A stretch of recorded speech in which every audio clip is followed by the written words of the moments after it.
Assalamualaikum warahmatullahi wabarakatuh. Alhamdulillahirabbil alamin. Pada siang hari ini kita kembali bertemu dalam kegiatan program P2A Patepang di Awang-Awang, suatu program yang diselenggarakan oleh alumni Fakultas Kedokteran Unpad Angkatan 84, yaitu suatu program yang diselenggarakan sebagai ajang silaturahmi dan juga sebagai sarana untuk spreading informasi mengenai kesehatan dari berbagai sudut pandang spesialisasi. Ya, terima kasih kami sampaikan kepada seluruh peserta yang sudah hadir berkenan mengikuti acara pada siang hari ini, kepada peserta yang selama ini mungkin sudah setia mengikuti program kami ini setiap 2 minggu sekali, dan juga kepada peserta yang baru mungkin hadir pada hari ini. Terima kasih kami sampaikan. Tak lupa kami sampaikan juga terima kasih yang sebesar-besarnya kepada para pembicara kita pada siang hari ini, dua pembicara yang luar biasa, Dr. Widi dan Dr. Endri. Terima kasih atas berkenannya untuk mengisi acara ini. Ya, jadi topik kita pada siang hari ini adalah mengenai menyakiti diri sendiri. Kenapa topik ini yang kami pilih? Hal ini terkait dengan adanya Hari Awareness Self Harming yang jatuh pada tanggal 1 Maret. Peringati di seluruh dunia. Ya, jadi kami merasakan perlu hal ini diangkat untuk meluruskan beberapa hal yang terkait dengan mispersepsi mungkin dan stigma yang dialami oleh para penyintas self harming ini. Oke, sebelum kita melanjut pada sesi selanjutnya, saya mungkin akan sepintas menyampaikan bahwa pada kegiatan siang ini beberapa kegiatan yang akan kita laksanakan, yaitu setelah pembukaan ini akan ada sambutan dari Ketua Angkatan, yaitu Dr. Ahmad Rizal, kemudian ada langsung ke pembicara pertama. Demikian Bapak Ibu sekalian, untuk pembukaan. Selanjutnya acara selanjutnya adalah sambutan dari Ketua Angkatan kami yang tercinta, yaitu Dr. Ahmad Rizal, spesialis. Ya, Assalamualaikum warahmatullahi wabarakatuh. Waalaikumsalam. Terima kasih Dr. Metia. Kami biasa panggil Evi, tapi di sini namanya Metia. Alhamdulillah hari ini kita bisa ketemu lagi dalam acara Patepang di Awang-Awang, yang kali ini sudah sampai ke seri ke-19 ya, Alhamdulillah. Dan memang ke depan kita akan terus memakai kegiatan ini untuk sarana silaturahmi dan juga sarana berbagi ilmu dan pengalaman setiap 2 pekan. Dan temanya biasanya memang seperti tadi sudah disampaikan, disesuaikan dengan hari-hari kesehatan nasional atau internasional yang ada di bulan tersebut. Dan juga disesuaikan dengan misalnya menjelang puasa dan sebagainya. Alhamdulillah hari ini kita akan membicarakan satu topik yang mungkin ya agak sensitif mungkin, dan untuk itu kami berterima kasih pada 2 narasumber kami, Dr. Widi dan juga Dr. Endri, yang sudah bersedia untuk berbagi lah ini.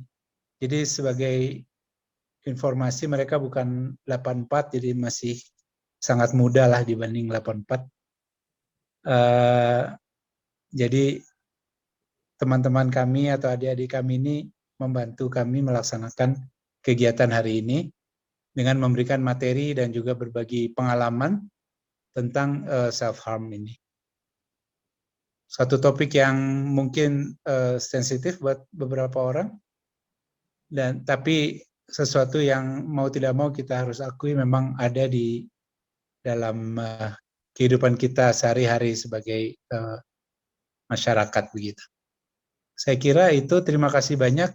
Mudah-mudahan apa yang kita sampaikan hari ini bisa membawa manfaat, bisa juga membuka wawasan kita dan membuat kita menjadi lebih waspada atau aware terhadap self-harm ini. Jadi sesuai dengan tema yaitu Hari Kewaspadaan Mencederai Diri. Mungkin gitu ya Dr. Evi? Ya. Mangga, terima kasih. Assalamualaikum warahmatullahi wabarakatuh. Waalaikumsalam warahmatullahi wabarakatuh. Alhamdulillah. Baik, selanjutnya mungkin kita langsung saja mendengar paparan dari pembicara pertama. Tapi mohon izin sebelumnya saya akan menyampaikan kurikulum vitae dari yang bersangkutan. Ya, saya bacakan kurikulum vitae dari pembicara pertama, Dr. Didi Prima Ciptadi, spesialis kedokteran jiwa, lahir pada tahun 1985, bekerja sudah 5 tahun dalam menangani berbagai kondisi gangguan jiwa. Sebagai pengalaman kerja, beliau bekerja sebagai psikiater pada awal kelulusan itu di Rumah Sakit Umum Daerah Cicalengka, Kabupaten Bandung, sampai tahun 2018. Kemudian pada saat yang bersama juga bekerja di Rumah Sakit Umum Daerah Al Ihsan Bandung. Kemudian lanjut dari tahun 2018 hingga saat ini, beliau bekerja sebagai psikiater fungsional di Rumah Sakit Marzuki Mahdi, Bogor. Pada saat yang bersamaan, beliau juga sebagai seorang dosen di Fakultas Kedokteran Universitas Trisakti dan juga di Fakultas Kedokteran UIN, ya, Syarif Hidayatullah. Pendidikan beliau untuk SP1-nya dokter umum dan psikiaternya beliau lulus dari Fakultas Kedokteran Universitas Pajajaran. Kemudian juga beliau aktif di organisasi IDI dan Perhimpunan Dokter Spesialis Kedokteran Jiwa Indonesia. Oke, silakan Dr. Widi untuk pemaparan materinya. Assalamualaikum warahmatullahi wabarakatuh. Jadi perkenalkan saya Widi, tadi barusan sudah diperkenalkan oleh Dr. Mutia. Jadi pada kesempatan hari ini saya dipercaya untuk membawakan materi mengenai bagaimana mengenali perilaku menyakiti diri sendiri. Barusan juga ini peserta sudah mengisi polling dan saya sudah lumayan mendapatkan gambaran mengenai pemahaman peserta tentang perilaku menyakiti diri sendiri ini. Oke, untuk kemudian akan saya lanjutkan. Jadi hari ini yang akan saya bahas adalah yang pertama, apa sih perilaku menyakiti diri sendiri itu? Terus yang kedua, sebanyak apa yang orang-orang yang memiliki perilaku menyakiti diri sendiri? Terus yang ketiga, apa sih alasannya mengapa orang ada yang menyakiti diri sendiri? Kemudian yang keempat, apakah perilaku ini adalah gangguan jiwa? Kemudian yang kelima, kalau ini adalah gangguan jiwa, apakah dapat diobati? Dan yang terakhir, apabila ada keluarga atau ada teman kita yang memiliki masalah ini, atau mungkin kita sendiri, apa sih yang bisa kita lakukan? Oke, yang pertama yang akan dibahas adalah mengenai definisinya. Apa sih perilaku menyakiti diri sendiri ini? Istilah lain dari perilaku menyakiti diri sendiri ini ada macam-macam. Kalau bahasa Inggrisnya itu di antara lain adalah self-harm, self-injury, atau ada juga parasuicide. Oke, jadi kalau dari berdasarkan Nietzsche dan WHO pada tahun 2015, definisi dari perilaku menyakiti diri sendiri adalah suatu perilaku seseorang untuk melukai diri sendiri secara sengaja dengan berbagai cara tanpa memandang ada atau tidaknya niat dan keinginan untuk mati. Nanti niat seseorang ini, apakah dia untuk menyakiti diri sendiri ini akan sangat berpengaruh ya. Kemudian untuk agar lebih jelas, jadi secara lebih mudah, self-harm ini atau perilaku menyakiti diri sendiri ini adalah suatu perilaku yang dilakukan secara sengaja. Jadi yang pertama dia adalah perilaku yang dilakukan secara sadar dan sengaja untuk menyakiti diri sendiri dengan tingkat letalitas yang rendah. Jadi tidak menimbulkan kematian. Kemudian, tapi dia bisa menimbulkan kematian apabila ternyata pada saat ketika dia melakukan perilakunya ini ternyata lebih parah atau lebih berat dari yang diniatkan sebelumnya. Kemudian perilaku ini, si pelaku ini juga menyadari bahwa perilakunya ini tidak sesuai dengan norma sosial, agama, dan budaya. Lalu tujuannya apa? Tujuannya adalah untuk mengurangi tekanan psikis. Jadi apabila seseorang sudah yang pelaku ini seseorang itu tadi sudah melakukan menyakiti diri sendiri, setelah melakukan hal itu misalnya seperti menyilet tangan, maka ketegangan, emosi atau rasa marah atau rasa kekosongan yang sedang dialaminya itu akan mereda. Jadi kurang lebih intinya perilaku self-harm ini adalah suatu perilaku yang secara sengaja dilakukan dengan untuk menyakiti diri sendiri dengan tingkat keberbahayaan yang tidak terlalu berbahaya dan tidak mengancam jiwa. Dan tujuannya itu adalah salah satunya adalah untuk mengurangi tekanan psikis. Kemudian ada 4 kategori perilaku menyakiti diri sendiri. Ini nanti akan dibahas lebih lanjut di belakang. Ada yang mayor yang sangat berat, kemudian ada yang perilaku yang stereotipik dan kompulsif dan yang impulsif. Okay. Kemudian selanjutnya adalah apakah banyak kejadiannya di Indonesia? Nah, untuk prevalensi atau angka kejadian self-harm di Indonesia ini, atau saya sendiri belum mendapatkan karena memang penelitiannya itu belum terlalu banyak. Tetapi dari penelitian, angka kejadiannya di dunia ini cukup tinggi. Angka kejadian seumur hidupnya itu jadi setidaknya seseorang dari 100% ini 16,9% ini pernah melakukan perilaku menyakiti diri sendiri. Kemudian perempuan ternyata memiliki resiko 1,72 kali lebih tinggi dibandingkan laki-laki. Dan kemudian pertama kali menyakiti diri sendiri itu diawali biasanya pada saat seseorang berusia 13 tahun rata-rata. Kemudian 47%-nya hanya bukan 1-2 kali dan kemudian tidak pernah mengulanginya lagi. Sisanya yang 53% ini beberapa kali perilaku ini akan hilang timbul dan bahkan ada yang menjadi suatu kebiasaan. Jenis metode yang paling sering dilakukan adalah cutting. Cutting itu adalah menyayat. Jadi biasanya mereka yang mengalami yang masalah sering suka menyakiti diri sendiri itu memilih cutting atau dia akan menyayat kulit. Biasanya kulit yang area yang dipilih adalah area yang tertutup baju, misalnya di tangan atau misalnya di paha. Sebesar 72% ini mereka melakukan cutting. Kemudian yang kedua adalah dengan cara membakar. Bisa dengan ada juga yang bisa dengan cara menyundut dengan rokok atau dengan benda panas yang lain.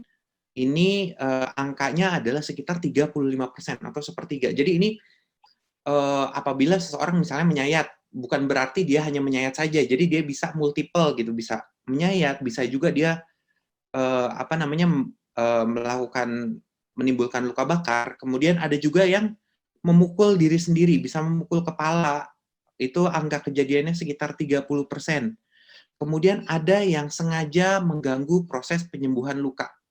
Jadi lukanya itu sengaja misalnya dipocel-pocel lagi biar nggak sembuh. Itu sekitar 22%. Kemudian ada juga yang sengaja mencabuti rambut, menarik-narik rambut, Nah, ini istilah itunya ada trikotilomania. Ini angkanya sekitar 10%. Kurang lebih seperti itu. Kemudian ternyata mereka yang pernah melakukan perilaku menyakiti diri sendiri atau self-harm ini memiliki risiko bunuh diri yang meningkat secara signifikan. Jadi kemunculan, jadi seseorang misalnya sudah pernah melakukan self-harm, dia memiliki ide bunuh diri yang hampir 5 kali lipat lebih tinggi dibandingkan mereka yang tidak pernah. Kemudian angka percobaan bunuh dirinya sendiri, dia bisa meningkat hingga 9 kali lipat lebih tinggi dibandingkan yang tidak pernah. Lalu sebenarnya kenapa sih? Mengapa? Apa sih alasannya seseorang tuh bisa mau melakukan perilaku menyakiti diri sendiri atau self-harm ini? Tadi saya melihat bahwa dari polling, ini peserta nih lebih melihat bahwa mereka yang memiliki perilaku menyakiti diri sendiri ini adalah lebih banyak untuk cari perhatian dan mengikuti tren, lebih banyak menjawab seperti itu. Jadi sesungguhnya tadi juga saya tanyakan apakah seseorang yang melakukan perilaku self-harm ini adalah suatu usaha untuk bunuh diri. Jadi ini tujuan utama dari seseorang yang mau melakukan bunuh diri itu adalah untuk mengakhiri penderitaan psikologis. Jadi misalnya seseorang mau bunuh diri, dia tuh bunuh diri karena hidup saya ini udah menderita terus. Saya udah, daripada saya menderita gini terus, mendingan saya selesaikan saja hidup saya. Saya meninggal, semua masalah saya selesai. Tapi kalau misalnya dari sudut pandang seseorang yang melakukan self-harm ini, mereka ini melakukan self-harm ini untuk mengurangi penderitaan psikologis yang sedang dialami. Gitu. Jadi, karena kewalahan untuk menghadapi luapan emosi, jadi ada 2 kelompok. Ada yang menghadapi luapan emosi yang berlebihan, dan yang kedua ada yang sudah tidak merasakan apapun. Nah, yang pertama, jadi mereka tuh menghadapi suatu masalah, kemudian muncul luapan emosi yang sulit terbendung, bisa berupa rasa marah, rasa malu, rasa bersalah, cemas, sedih, atau frustrasi, dan bingung, nggak tahu apa yang harus dilakukan, makanya mereka langsung memilih untuk melakukan self-harm. Karena dengan melakukan self-harm ini, seakan-akan mereka memiliki kendali terhadap hidupnya mereka, dan dengan melakukan self-harm ini, mereka akan, katakanlah, rasa luapan emosinya itu akan sedikit terobati. Sedangkan ada juga untuk kelompok yang sudah tidak bisa merasakan emosi apapun, banyak yang mengeluh, kayaknya saya tuh hidup tuh udah kayak zombie gitu, atau kayak robot, nggak bisa ngerasain apa-apa. Begitu mereka melakukan self-harm, melihat darah, jadi mereka tuh merasa sangat tenang. Oh iya benar, saya tuh ternyata masih hidup ya. Jadi sebenarnya tujuan utama dari mereka yang melakukan self-harm ini adalah untuk mengatasi perasaan tertekan, memori atau pikiran negatif yang sangat kuat tadi. Nah, apakah untuk mencari perhatian? Biasanya perilaku self-harm ini dilakukan secara sadar. Jadi pelakunya tuh tahu bahwa ini tuh sebenarnya nggak boleh gitu. Jadi mereka biasanya melakukan secara sembunyi-sembunyi. Dan biasanya pada anggota tubuh yang tersembunyi atau tertutup pakaian.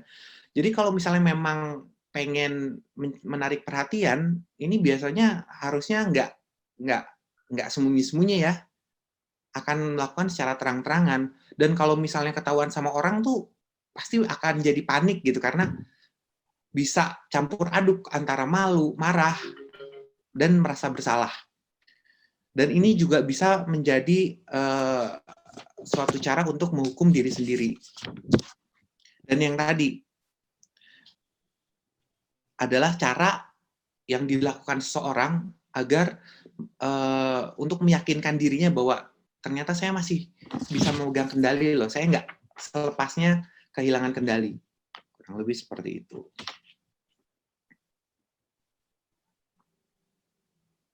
Jadi kalau secara intinya itu, kalau yang melakukan bunuh diri itu, dari niatnya itu ingin mengakhiri semua penderitaan. Ya udah, begitu berhasil, penderitaan saya berhasil. Sedangkan kalau yang melakukan self atau self injury ini, dia itu lebih ke arah untuk mengurangi penderitaan, untuk mengatasi sebagai solusi sementara. Sehingga sudah ada solusi sementara, dia bisa melanjutkan hidup. Jadi kalau dari tujuan, dari alasannya kurang lebih seperti itu. Lalu, tadi dari polling juga menyakiti diri, perilaku menyakiti diri ini adalah sudah pasti mengalami gangguan jiwa. Jadi, menyakiti diri sendiri adalah suatu pola perilaku atau gejala, itu bukan suatu gangguan atau penyakit. Memang apabila seseorang nih memiliki pola perilaku untuk menyakiti diri sendiri, ini adalah suatu indikasi bahwa seseorang ini sedang mengalami stres berat atau sedang menghadapi masalah psikis yang berat. Tetapi pada orang yang sehat juga, dia tuh bisa melakukan self harm ini, gitu. Jadi dia ternyata setelah dilakukan pemeriksaan psikiatri gitu ya, dilakukan wawancara klinis, dia dan segala macam pemeriksaan ternyata tidak ada gangguan psikis yang dapat terdiagnosis, dia tetap bisa melakukan perilaku self ini.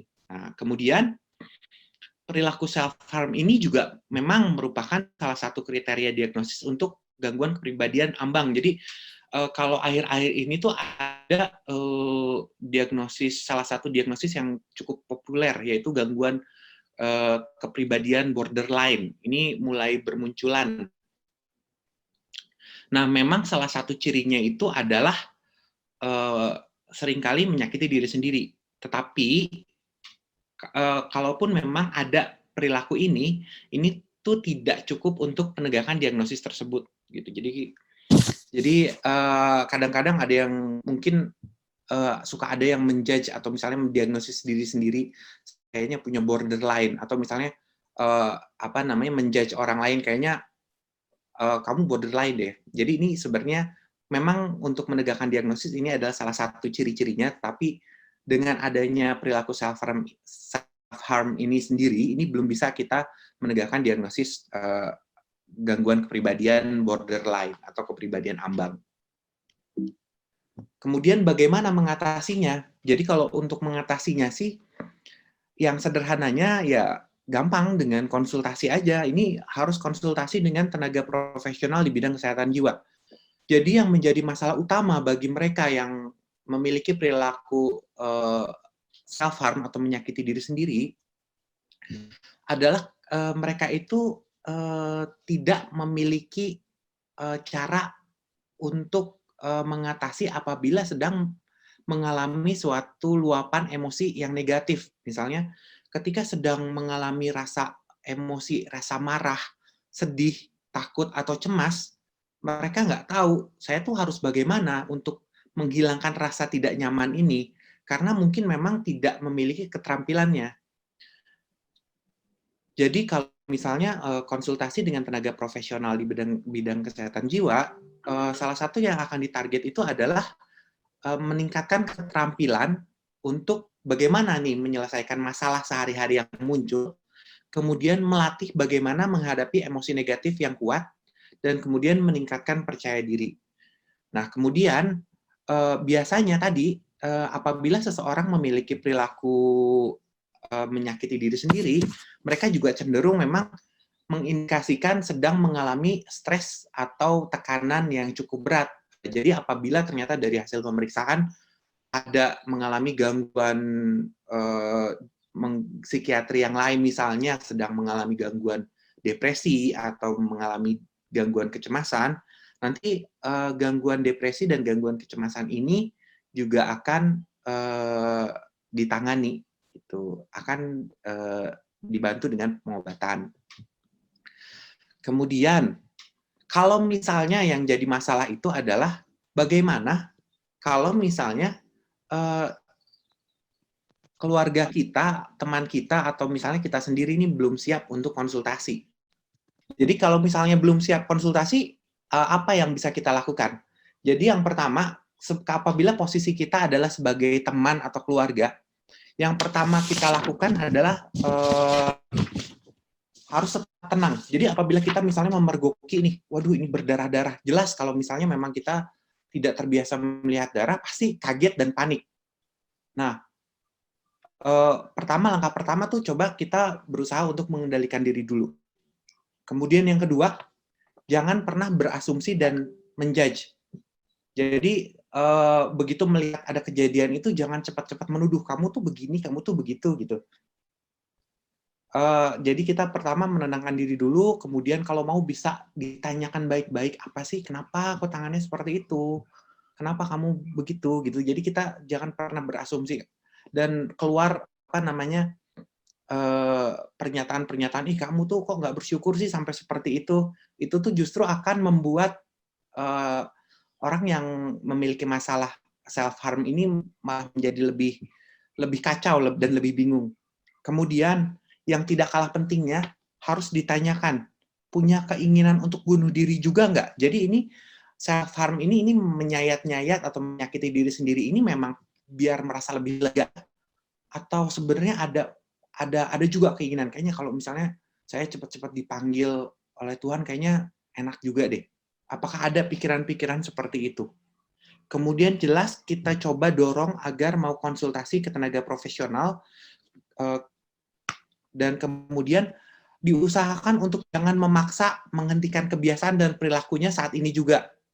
Jadi jangan pernah pokoknya hari ini harus berhenti sekarang, nggak boleh diulangi lagi, itu justru bikin panik. Jadi pada saat ini satu-satunya cara untuk mengatasi luapan emosinya yaitu dengan cara self harm. Kalau itu langsung dilarang tanpa kita memberikan alternatifnya, pasti akan langsung semakin bingung dan semakin kacau. Kemudian jangan menggunakan ancaman. Ini juga kadang-kadang menjadi kebiasaan yang kurang baik. Dan kemudian apabila meminta untuk dirahasiakan, ini sebaiknya jangan setuju dulu. Jadi memang jangan diberitahukan kepada semua orang gitu, jangan digosipin juga. Tetapi ini baiknya diberitahu, disampaikan kepada orang yang memang bertanggung jawab. Misalnya kalau misalnya kita melihat ada teman kita sampaikan kepada orang tuanya, atau misalnya kita menjadi sebagai guru gitu, misalnya ada anak muridnya yang seperti ini, kita sampaikan kepada orang tuanya, kurang lebih seperti itu. Jadi jangan didiamkan, karena kalau misalnya tidak seperti itu, karena kalau misalnya tidak itu bisa berbahaya. Oke, kemudian apa yang bisa kita lakukan sementara bagi mereka yang memiliki masalah ini? Pertama, jadi untuk cutting bisa mengganti silet atau cutting dengan pulpen atau spidol merah untuk menandai kulit, atau bisa juga diganti dengan es batu, tapi es batunya juga yang dari kulkas, bukan yang berbahaya. Kemudian bisa dipilih memukul bantal, guling, atau kasur untuk meluapkan rasa kesal dan frustrasi. Kemudian cara yang ketiga tuh menulis perasaan negatif yang dirasakan pada secari kertas. Lalu setelah itu secari kertas tersebut boleh dirobek-robek gitu. Kemudian boleh menulis diary atau jurnal, kemudian mengobrol dengan teman-teman, kemudian melakukan hobi seperti menggambar, mewarnai, atau membuat kolase foto-foto, dan olahraga. Kurang lebih demikian yang mau saya sampaikan. Atas perhatiannya saya ucapkan terima kasih. Mudah-mudahan bermanfaat.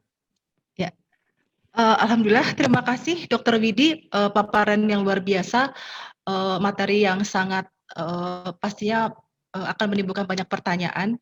Ya, hal ini mungkin selama ini jarang kita bicarakan, tapi ini ada terjadi di sekitar kita.